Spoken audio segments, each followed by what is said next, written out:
Welcome to the Build Series. I'm Charles Thorpe. Now I'm very excited to chat with our next guest, incredible chef Eric Ripert is here. Make a round of applause, guys, for me. Thank you. We have a great audience here in New York City, but if you're at home and you want to join the conversation, just hit the button that says Ask a Question or tweet at Build Series NYC. Now, when Eric isn't running the kitchen of New York's iconic Le Bernardin, he's throwing epic culinary festivals with his chef friends Anthony Bourdain and Jose Andres. We're going to talk all about that and a little bit more now. Now, guys, give him another round of applause. Eric Ripert is here. Thank you. Thank you so much. Now, I want to hear about this. Tell me how this all started. It all started about 11 years ago, and we were in Cayman Island on the beach, thinking, what can we do to have a party after the holidays where chefs can come with their family and enjoy the beauty of the Cayman Islands and the beach and everything else, and bring some people and have basically 3 days of partying on the beach and everywhere in the island. Sounds pretty amazing. I mean, what do you love about the Grand Cayman Island? Well, I love the fact that in January it's freezing in New York and it's tropical in Cayman. Of course, the island is very cute and it's a small island, but it's really beautiful with a very special beach. Whoever likes to go scuba diving, it's paradise.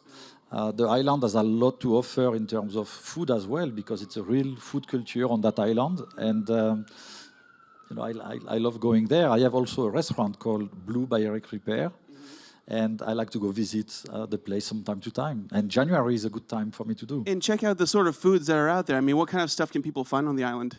Well, you can find some rustic food, almost like street food, like stews from the fishermen. If you go where they come back with the boats, you can eat some goat curry, or you can eat some very refined food.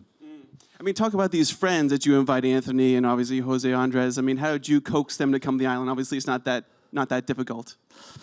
No, when I called Tony, I said, listen, I have a gig in January. You would like to come? He's like, yeah, of course, I'm there. And Anthony has been so is Jose. I mean, both of them have been in a Cayman Cookout for 10 years. And how did you guys sort of create the programming around that? I mean, did you guys sort of brainstorm it yourself, or do you have a team that you work on the events for? It's a collaboration with the Ritz-Carlton that hosts the event and the island of Cayman. I mean, the government is involved, the Office of Tourism is involved to make sure that people can too bad. They can see the beauty of the island. And then Jose and Anthony and I, we brainstorm a little bit and we come up with some fun events. It's not too difficult to get out there either. I think people might be surprised, from the States. It's very easy. I mean, from New York, you have direct flights. From Texas, direct flights. Miami, direct flights. I mean, from different, Chicago, direct flights. Very easy. What kind of activities do you sort of recommend for people when they go out there? During the Cayman Cookout? Either during the whole year or during the Cayman Cookout, absolutely. Well, during the Cayman Cookout, I recommend for them to come to all our activities. I mean, you guys are hanging out. You guys are hanging out with all the guests, right? You're participating in the events as well. The beauty of that event is that it's basically a food and wine festival, but it's extremely intimate, and people have access to the chefs, and chefs are playing with their family, and they're having fun, having drinks with their fans, and it's very nice. I mean, what are some of the activities that happen during the cookout? I think you guys are going fishing, right? There's some snorkeling involved. Jose Andres likes to go fishing for lionfish. It's a beautiful fish, but it's a parasite, and it's killing the local population of snapper and grouper. And therefore, Jose volunteers all the time to go scuba dive and brings back a lot of lionfish and cook them on the beach. Jose also opens the Cayman Cookout with a paella class that is amazing. So that one is something not to miss. And then during the 3 or 4 days, we have a lot of different classes and lunch and dinners from the chefs that participate. A lot of also education on wines. Some wineries come and bring their best wines, and it's very interactive and it's very educative. But at the same time, you don't feel like you are in a classroom. You feel like you are in a party. I mean, you guys are all actual friends. I mean, obviously, you guys are titans in your own right. But how did you sort of all meet? How did you meet Anthony Bourdain the sort of first time? I met Anthony Bourdain after he wrote Kitchen Confidential in 2000. Has everyone read that book? I mean, that's a tremendous book. Kitchen Confidential was a bit scandalous. and some people in the industry were not so happy about what he was saying. And someone came to me and said, "Do you know that you are in his book and he's talking about Le Bernardin and you in many different pages?" And I was like, "No, I'm going to read the book to make sure I'm okay." I should probably read this book. And then he had only compliments for us. So then I called him. He was the chef at Les Halles. And he picked up the phone and I said, "Look, I'm Eric Ripert and I want to say thank you and can we have lunch?" And the lunch lasted and we could have had dinner, but we were by that time smashed and we sealed the friendship that day. It's amazing. The friendship is going for a while. I mean, I love your episodes on Parts Unknown and sort of his TV shows. I mean, can you talk about some of those experiences? Peru, Marseille? Yes, and Chengdu as well. We did Chamonix in Alps last year, yes. He posted a little Instagram photo of you with a cow, right, doing some milking? Yes, he did some milking too. So, of course, he likes to torture me on the show. But for me, it's like, I take my revenge off camera. Let's put it this way.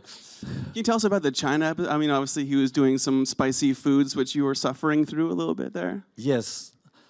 He knows I have a very low tolerance for extra spicy food. Mm-hmm. And one day we were in a restaurant in New York and it went like from my mouth, like I had to just like leave the restaurant.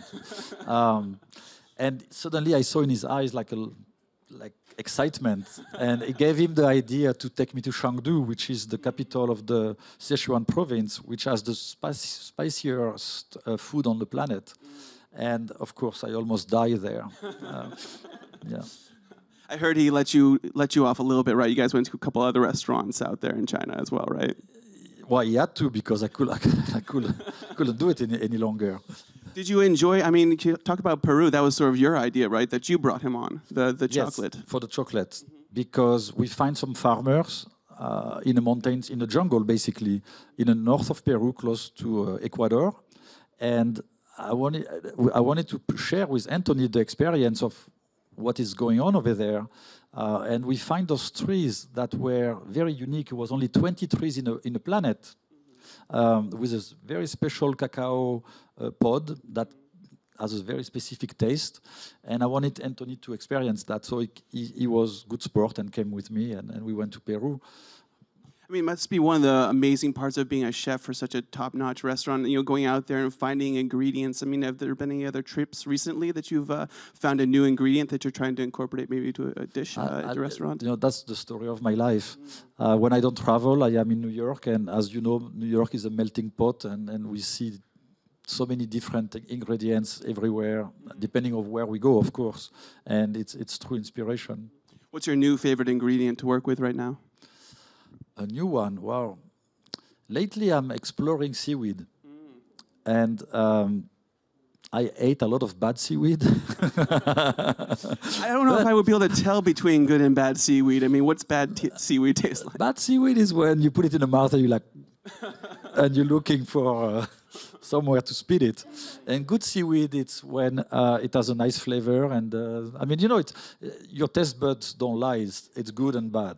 Right? I mean, of course, we have some differences in between all of us, but generally, it's good food or bad food, and bad seaweed tastes like a salted, dirty mop. What are some of the dishes maybe you're making with seaweed right now? So we're working right now on a Campacci tartare with caviar, and we're doing a dashi, which is a bit smoky. With the dashi, we put some of the sea lettuce. I feel like with that accent, everything sounds amazing. I just want to, I want to eat that right now. I wish you had brought some. I'd love to hear a little bit about the path to Les Bernardin and how you ended up there as chef. Le Bernardin opened in 1972 in Paris. 15 people in a dining room. The sister in a dining room, Maggie Lecoz, the brother in the back in the kitchen, and one dishwasher. And so 3 people. 3 people, 1972. And then they got 1-star Michelin. I don't remember when, but they were happy. And then they got 2-star Michelin in Paris, and they moved to another place that was a bit bigger. And then in 1986, they came to New York, opened Le Bernardin, and it was an instant success. The New York Times gives 4 stars right away. and suddenly Le Bernardin is all over the map. And moving forward, I joined Le Bernardin in 1991. They give me a lot of freedom to express myself in the kitchen and to manage the kitchen. And then 1994, we had something very difficult for us. Gilbert Lecoz passed away. And I stayed at Le Bernardin, and I became the business partner of Maggie Lecoz. And the rest is history. I mean, tell me about getting 3 Michelin stars that first time. What was that feeling for you as a chef? Well, when you get some awards, you celebrate, right? and I was extremely proud of the team. Very grateful to the hard work that they do, because it's all about teamwork. I mean, by myself, I cannot do much. And it was for everyone something very unique and special. And in America was the first time that the Michelin, which is an iconic guide, was finally interested in coming to the US and checking what's going on in New York. I mean, were you aware of that? Were you anticipating sort of their visit and their review process? So they said they will come a year before. They said we are going to come to New York and have. They just floated by you, just sort of like warning you. Maybe in a year, we'll see. Something like that. And then the good news with the Michelin is that the inspectors are totally anonymous, and therefore you never know when they come. So it's absolutely no stress, right? Or it could be the opposite, depending on how you go about it. No, I think, I mean, look, what we focus on is on a daily basis, on doing well what we're supposed to do. Cooks being cooks and cooking good food, waiters who specialize in different tasks at the restaurant, focusing on that. The sommelier with the wine and some bartender with the cocktails and so on. So we all work as a team. And when you really focus on that, I think potentially you have a chance to see some rewards. When you are distracted and thinking about the rewards, you forget to do your job.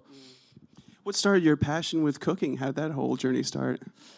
My passion began very early. I was 5 years old, and I was always in the kitchen with grandma, mom, and the family. But it was not about cooking; it was about eating.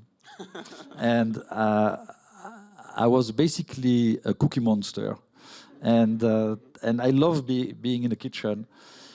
I happened to also be a bad student. And then at 15 years old, I ended up in a principal office with mom. And he was trying to explain to her that I couldn't go to school any longer. And how'd that argument go? Well, I look very sad. And I was extremely happy. I went to a culinary school, graduated actually with some very good grades.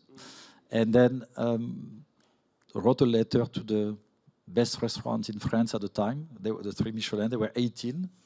I received only 1 letter back saying, call us. I called on a Friday night, and on Monday I was in Paris. Yeah. How was that feeling? I mean, what was the first dish that maybe you worked on in that kitchen?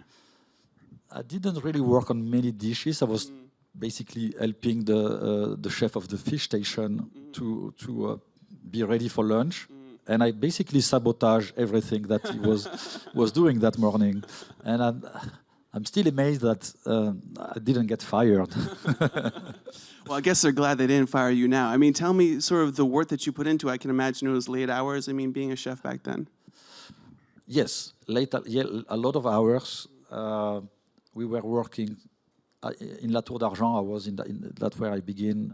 We were working 6 days a week. And you were starting around 8 o'clock in the morning and finishing at 1 or 2 in the morning.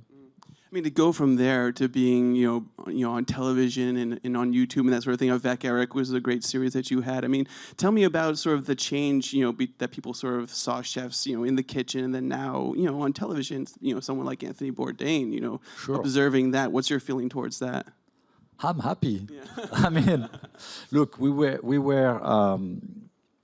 were back in the kitchen with no acknowledgement, working really hard, and suddenly some chefs become inspirational and potential celebrities, and they're out of their kitchen and they can inspire people.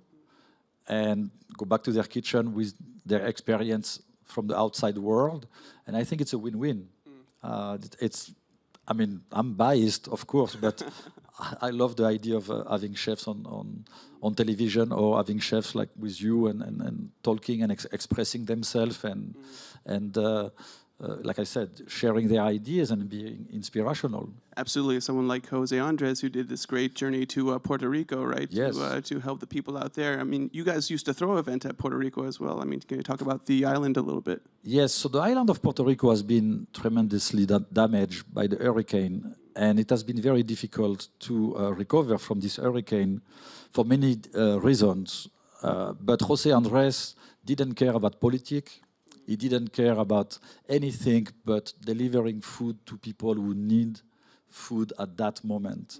And he went to Puerto Rico because he had an previous experience. He learned in Haiti after the earthquake how to create kitchens in Haiti. And then he duplicated the model in Puerto Rico, got a ton of support, and was able to serve, I think, 50,000 meals a day. And then he went up and up. And then at one point, he looked how many meals he had served. It was 1 million. And then he's still going on. And he's a true hero. Yeah, absolutely. Are there other chefs that you sort of appreciate? Or do you get out to many restaurants these days when you're not running, obviously, Le Bernardin? I don't have enemies in the industry, I think. and I love going out, of course, but I have to be at Le Bernardin. And on the weekend, I stay one day home, and one day I experience a new place, or I visit an old friend. Where have you liked recently that you've been? Lately, I went to the Lobster Club, and I had a very good experience. I tried at the same time, not the same night, but I tried the grill and the pool, which are in the same building. I was a couple of days ago at Balthazar, which is a tradition for the last, I don't know, many years, but I try to go every 10 days. That's amazing. Not to abuse. Exactly. Can you tell us a little bit about the process when you first get to the kitchen, and sort of when you get in there, and how long the service might be? In our kitchen at Le Bernardin. When I walk into the kitchen, I talk to the sous chef in charge and make sure that he's okay. And then I test all what we call mise en place, which is all the preparations, the sauce and the garnishes. I check the quality of the seafood because we are a seafood restaurant. I talk to the cooks. I say hello to everyone. I go to all the places in the kitchen and in the dining room, and I check the flowers, and I go to the offices and I talk to the people in offices, and then I come back to the kitchen, and all of that before 12 o'clock. Now, are you guys sort of planning the next Cayman Cookout next, or are you planning another trip maybe with Anthony? Where's your next travel taking you? So with Anthony, we're going to go in France again. And is that your choice, or is that his choice? It's his choice. He wants to go to Alsace, and Alsace, it's the north of France. It's close to Germany. It's not the French Riviera, and I would have loved to go to the south, but he wants to explore Alsace, so we are going there. And then, yes, we're working on the Cayman Cookout 2019, and I talked to Dominique Crane today and asked her if she will join us this year, and she told me that she's coming, so I'm very excited. It's amazing. Are you guys, for the next trip to France, I mean, what are you guys looking forward to sampling out there with Anthony? I don't know, because it's always a surprise with him. He doesn't tell me what we are doing, so I'm basically, following him, and then he has always some wacky ideas. I mean, in Alsace, the specialty is sauerkraut, choucroute. And I think he wants to eat a lot of it. A lot of sauerkraut. Okay. So we'll see. Does he come by Le Bernardin very often? Sometimes he comes to say hello and have a drink and a little bite. For someone who maybe gets a reservation at the restaurant, I mean, what dishes are you recommending right now? What desserts that you love? I mean, obviously you guys are changing the menu pretty often. We change the menu very often, and we have about 40 different species on our menu. So depending on what you like, we actually are going to help you to make your choice. Sometimes people like something very light, something very refreshing. Some people like something a bit more earthy, and so therefore we are here to help and customize the experience. Now, when you the best thing to do, I think, is to take the tasting menu, because we take you on a ride. take you on, I like that. Now, when you have that one day at home, what are you cooking maybe for the family? Do you keep it pretty easy, or are you making a seaweed concoction? No seaweed at home. No, I always make like some home food linked to the season. Like for instance, this weekend, if I find the right ingredients, I will do a good coq au vin, which is a chicken stew in red wine, and maybe a mashed potato with it, and or pasta. And if I can take a truffle from the restaurant, I'll take it home, and doesn't hurt. Okay, well, we'll all be over later tonight, right? What time should we get there? Around 7 p.m. Okay, we have some questions in the audience, so we're gonna start right there. Hi, I loved you as a judge on Top Chef. I was wondering what it was like. What was it like being a part of the experience, and would you ever go back? So I was judge on Top Chef many times, and it was a very interesting experience. I was trying always to be very polite and respect the candidates and not have comments that were offending. And I was trying to be constructive in my criticism. So I will never say, "Oh, this is disgusting, throw that in the garbage." I will say, "Well, listen, I mean, it's very salty, and you should counteract with something else." I mean, I was trying to be constructive, and I have done a lot of Top Chefs, and I haven't been back as a judge because I have done enough, I think, and I want to do something else. There's a lot of TV for Eric Ripert to be on, absolutely. Okay, next question.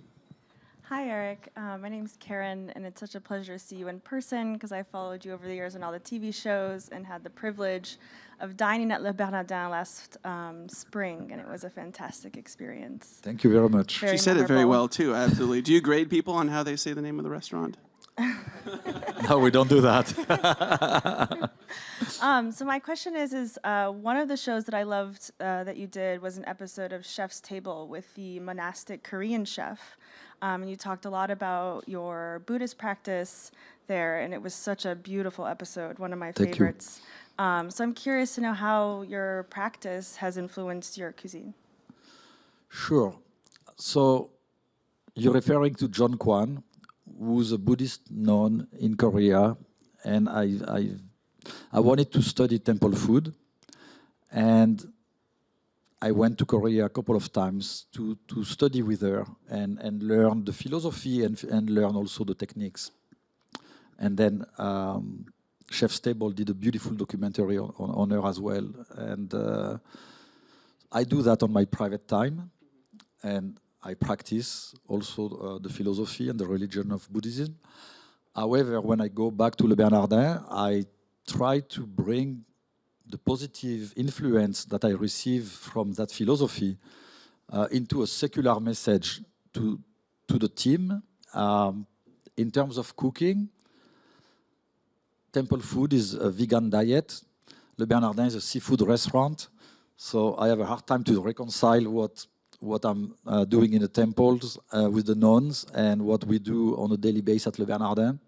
But it certainly has an influence on the way we treat the ingredients, especially animals that gave their life for us to eat and potentially have pleasure and fun. I really want everyone to have a lot of respect toward those lives that have been lost for us, and in a very, I would say, indirect ways, I am influenced to, for instance, put a vegetable menu at Le Bernardin that is a tasting menu, and it appears out of nowhere. But for me, it's an homage to John Kwan and an homage to all the teachers that I had, and it's also a way of saying, hey, we can eat vegetables, and it can be a fantastic experience as well. At the same time, I don't impose on the cooks to not cook fish, and on our clients not to eat fish, of course. I love that. The contrast must be beautiful, you know, for the experience. You have a meditation room as well, right, at the restaurant? Not at the restaurant. Yeah, at your office? My office looks like a meditation room. But I have a meditation room in my house. It's fantastic. Okay, we have time for one last question. Hi, we sort of touched on this just now earlier, but I was so thrilled to see recently that Le Bernardin introduced a permanent vegetarian tasting menu, and I was actually able to try that back in May when it wasn't permanent, and it was delicious. Thank you. But I just curious if there were maybe any plans, and I know you kind of just said that it's mainly seafood, obviously, but if there were any plans to maybe eventually introduce some kind of vegan tasting menu, or if that's sort of off the table. Nothing is off the table, Okay. and the vegetarian menu that we have today is actually almost entirely vegan. Oh. And it could be vegan, and it wouldn't change much of the philosophy of the menu. And it's something that may be entirely vegan if we have the inspiration that leads to that. But Le Bernardin will remain a seafood restaurant.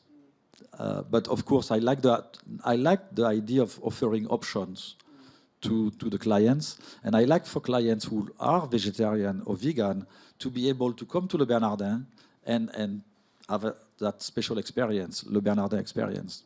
Thank you. Thank you. Absolutely. Well, I don't need to recommend Le Bernardin, but I absolutely look out for the next Grand Cayman Cookout. You know, next year. What time of year is it usually? Mid-January. Absolutely, guys. We'll look out for that. Another round of applause for Chef Eric Ripert. Thank you. Thank you.